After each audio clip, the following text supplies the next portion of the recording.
Mauro, bueno, era una consideración mía. Es decir, si no hubiese ocurrido esta manipulación de la Biblia, ¿qué otro escenario hubiera sido posible? ¿Qué habría podido ocurrir de otra manera? En realidad, es decir, los sacerdotes de alguna manera garantizaron un orden, por lo menos moral, que de otro modo quizás no existiría. Después obviamente hubo degeneración de todo esto. Pero también en la cultura hindú están los kshatriyas, los brahmanes. Estas categorías han existido siempre, no solamente con respecto a la Biblia u otros libros sagrados.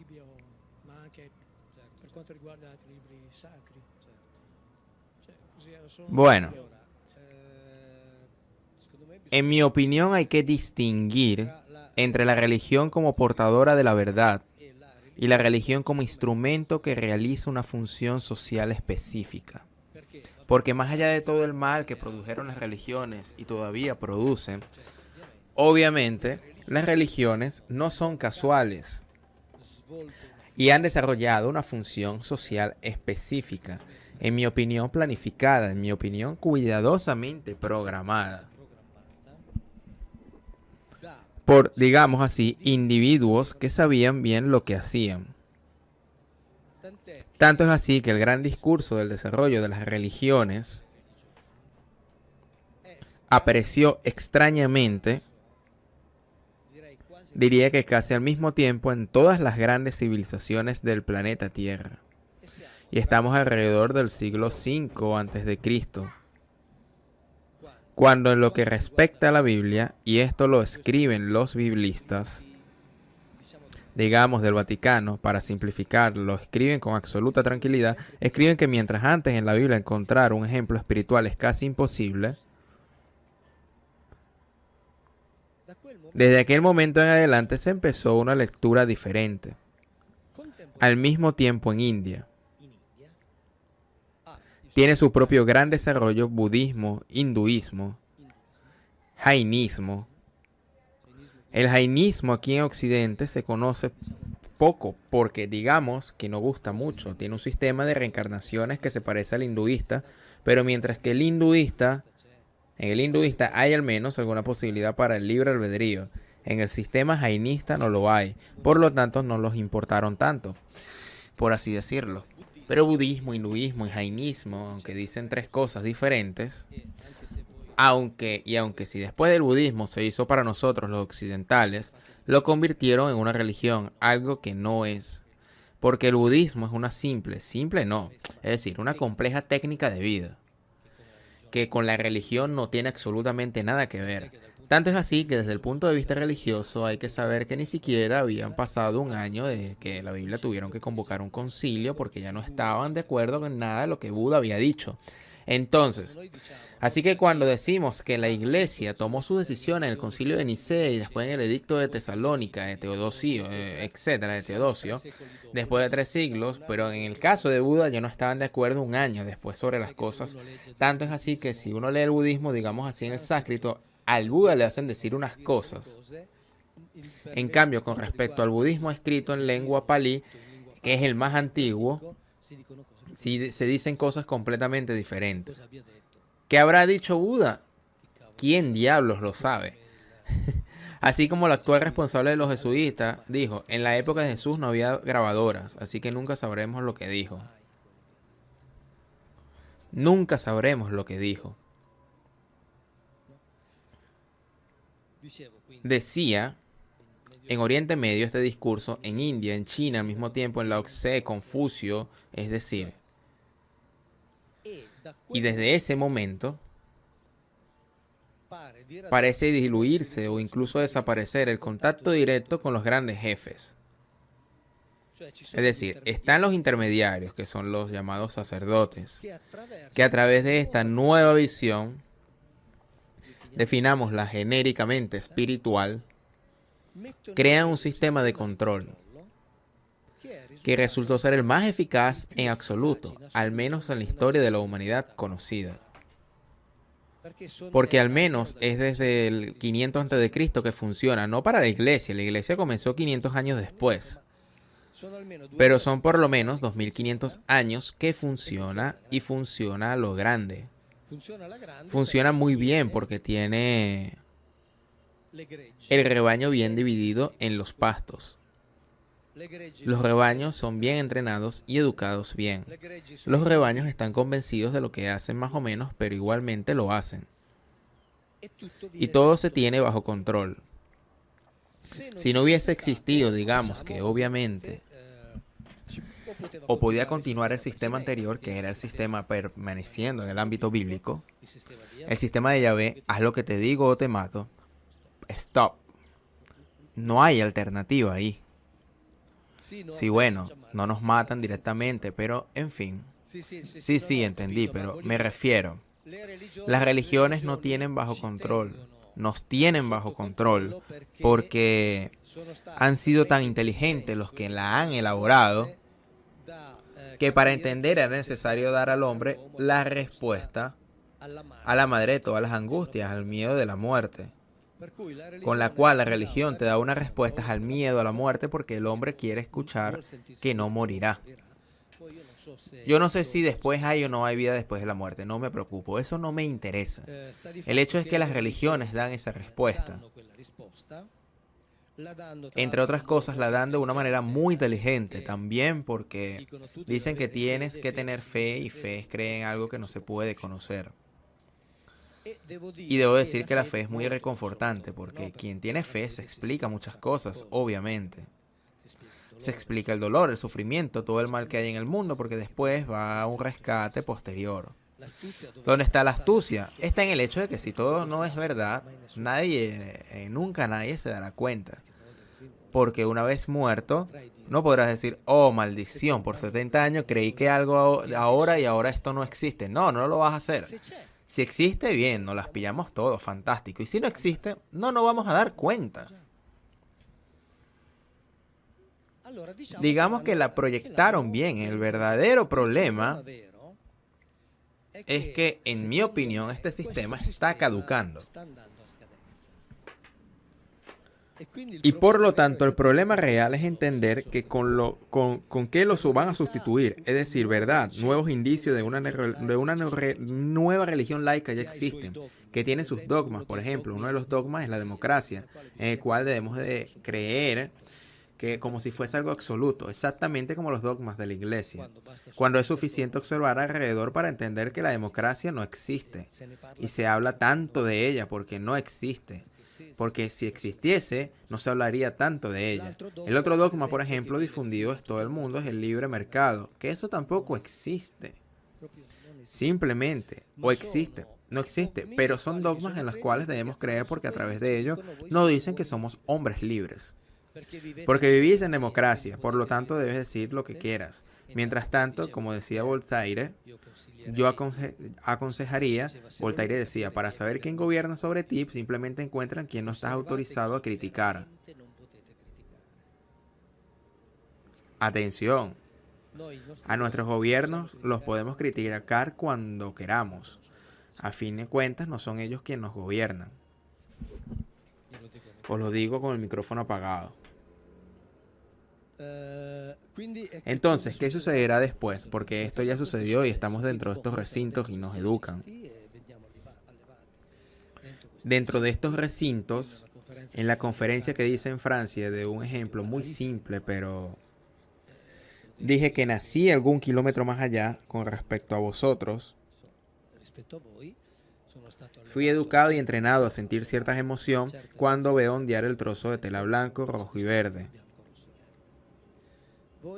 Vosotros como habéis nacido algún kilómetro, yo como vivo en Avigliana, vosotros que nacisteis en algún kilómetro más allá, estaba en Francia, yo en Italia.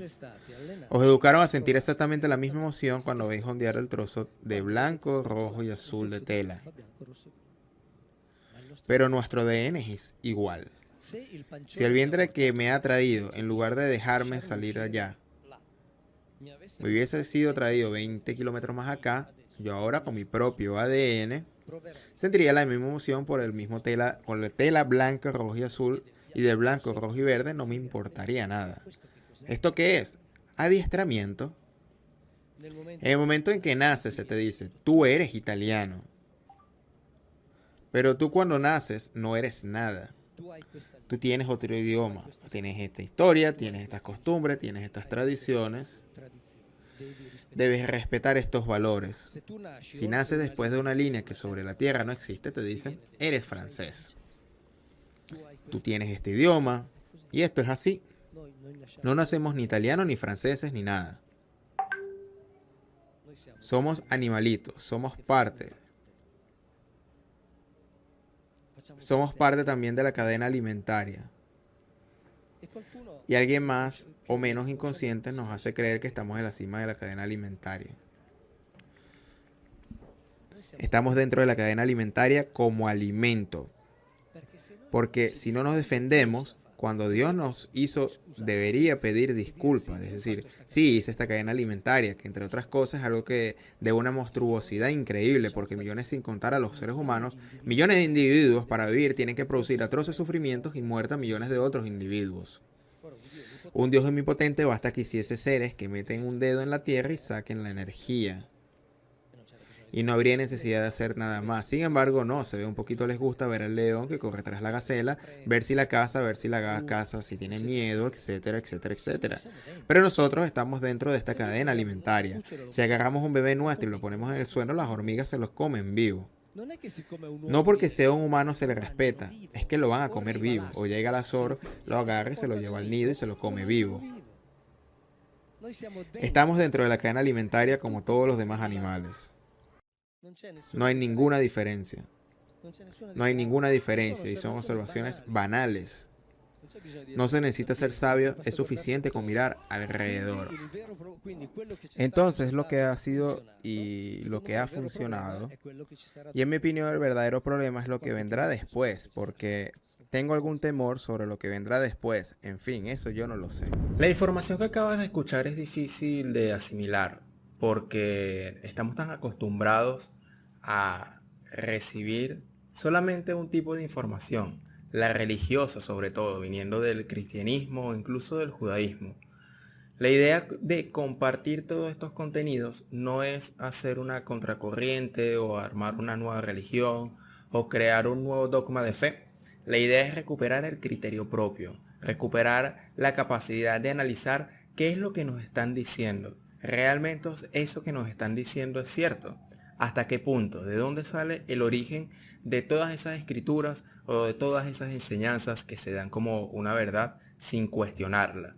Esa es más o menos como la misión de este canal, de poder de alguna forma u otra proporcionar la mayor cantidad de fuentes posibles, ya sea viniendo de la misma Biblia, estudios sobre ella, fuentes como estudiosos de la talla de Mauro Biglino, César Silva, Mario Sabán, Antonio Piñero, académicos que no solamente se quedan desde el punto de vista de la fe, sino también van un poquito más allá y nos proporcionan desde sus puntos de vista más herramientas para poder abarcar y comprender todo lo que tiene que ver con el mundo espiritual y lo que lo conforma.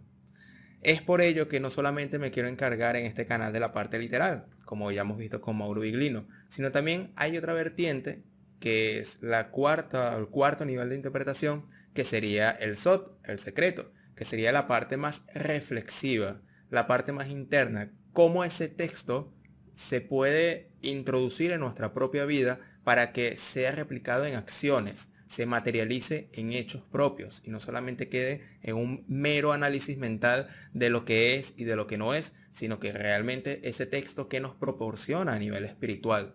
Es por ello que a continuación te quiero compartir una pequeña reflexión, una pequeña enseñanza que pertenece más a la reflexión, a la parte más interpretativa, a la parte más simbólica. Y para que me dejes en los comentarios qué opinas sobre la reflexión que te voy a dejar a continuación en este video. Disfruta de esta dicha reflexión. No hay en el mundo cosa que haya separado más a los seres humanos y que los haya hecho pelear y odiarse tanto como lo son las religiones. Aunque los líderes de las diversas religiones se jactan de que lo que todas ellas predican en el fondo es el amor y la justicia, y por lo tanto contribuyen a la unidad del género humano, los hechos a lo largo de los siglos nos dicen todo lo contrario. La historia está tejida de guerras ocasionadas pura y simplemente por la religión. Además predican el amor y la justicia, cada uno a su manera. Los predican rodeados de una serie de circunstancias diferentes que impiden que ese amor y esa justicia se extiendan a todos los hombres. Las religiones son creencias y ritos idealizados por ciertos individuos que oyeron o creyeron que oían voces del más allá, que les dictaban lo que los hombres tenían que hacer para salvarse, entre comillas. Todas las religiones, sin excepción, provienen de apariciones de entidades celestiales de las que alguien fue testigo. Es decir, las religiones no provienen del hombre, sino de fuera del hombre, de algo o de alguien que se la impuso al hombre haciéndole creer cosas y practicar ritos que en muchas ocasiones van en contra de un elemental sentido del común. Y el vidente fundador, como un niño, creyó las tonterías que le dictaron y organizó toda su vida y la de sus seguidores en función de estos mandamientos venidos de un más allá nebuloso. Las religiones juntan a grupos de hombres al hacerles creer las mismas cosas y al propio tiempo las separan de otros que creen en dogmas diferentes. Y como cada uno de los fieles de una religión cree poseer toda la verdad, y ser el fiel seguidor de la voluntad de Dios, mira a los otros que no creen igual como a sospechosos y enemigos de Dios. Y en otros tiempos se sentía como el derecho y a la obligación de perseguirlos y hasta matarlos, porque Dios, el sentido que Él tiene en su cabeza, es el dueño de toda vida. Las religiones engendran un odio santo al pecado y como consecuencia a los pecadores que lo cometen. En tiempos pasados, los reinos e imperios eran con frecuencia teocráticos. El rey era al mismo tiempo sacerdote o estaba investido de algún poder sagrado. Dios lo bendecía especialmente y él se sentía como su representante, lo cual lo facultaba para hacer lo que le diese la gana. Hoy día, si bien esta situación sigue dándose en los países menos desarrollados, en Occidente ya pasó a la historia y los jefes religiosos son una casta aparte de los líderes civiles. Estos siguen todavía mostrando cierto respeto farisaico hacia los jerarcas religiosos, pero en el fondo lo único que les interesa es que no inciten a sus fieles contra las medidas de gobierno. Los líderes religiosos de Occidente ya no pretenden directamente gobernar a sus feligreses, pero dictándoles pautas para vivir conforme a los mandamientos de Dios, les gobiernan las vidas de una manera más profunda de los que hacen los gobernantes civiles. Estos se quedan en lo extenso de la costumbre, mientras que aquellos van al fondo de la conciencia. En los países subdesarrollados, la fuerza que tienen los líderes religiosos es enorme y funesta, sin armas y sin dinero, basándose únicamente en amenazas y promesas referentes a la otra vida. Tienen un poder total sobre la vida de las pobres gentes. En gran parte del subdesarrollo de esos países y su falta de progreso se debe precisamente a los mandamientos de sus respectivas religiones que no les deja usar su mente con libertad. Y en muchas ocasiones las religiones predicadoras de la paz son precisamente las causantes de que ya no la haya. El infierno, que es en la actualidad el Oriente Medio, es la prueba mayor de lo que estoy diciendo. Salvador Freixedo, Granja Humana.